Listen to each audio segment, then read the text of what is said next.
A federal grand jury has indicted Wisconsin Judge Hannah Dugan, who is accused of helping a man evade immigration authorities. The move comes after the FBI arrested Dugan almost 3 weeks ago.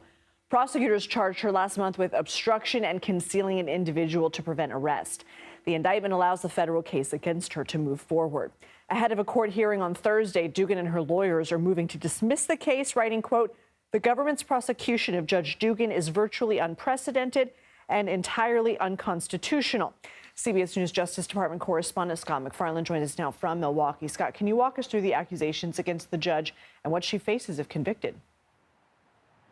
Yeah, according to the prosecutors, this federal crime occurred outside and then inside Judge Dugan's local courthouse down the road here in Milwaukee.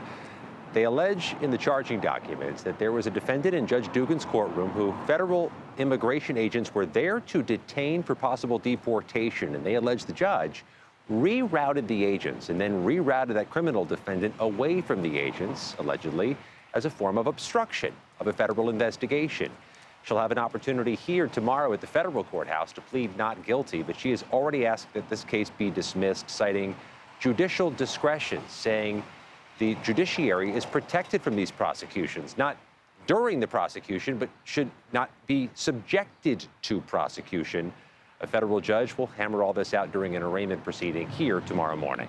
Democrats have accused the administration of trying to make a national example of her to chill judicial opposition to the immigration crackdown. The judge says the charges are unconstitutional. What's her argument?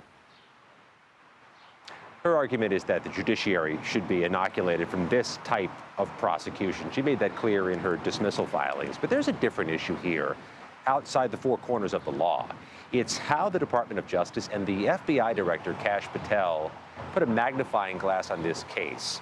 The FBI Director himself announced Judge Dugan's arrest, and he posted a photo of the judge appearing to be in handcuffs during a form of a perp walk in this very area in which I'm standing, outside the federal courthouse a few weeks ago.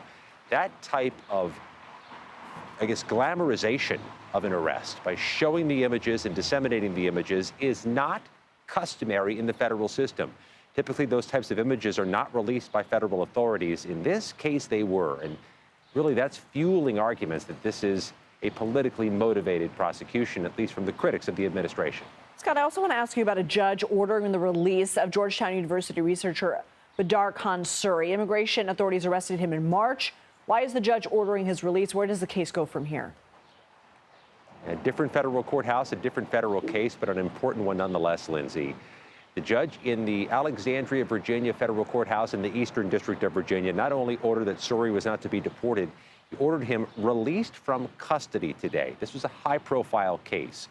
His supporters say he is being unfairly accused of perpetuating Hamas propaganda. And in this arrest, there were some agents appearing to be masked who were part of the arresting and the detention. That is a broader issue over whether federal agents should wear masks when conducting arrests. There are concerns that they be mistaken for people who are simply abducting people off the street if they're not clearly identified.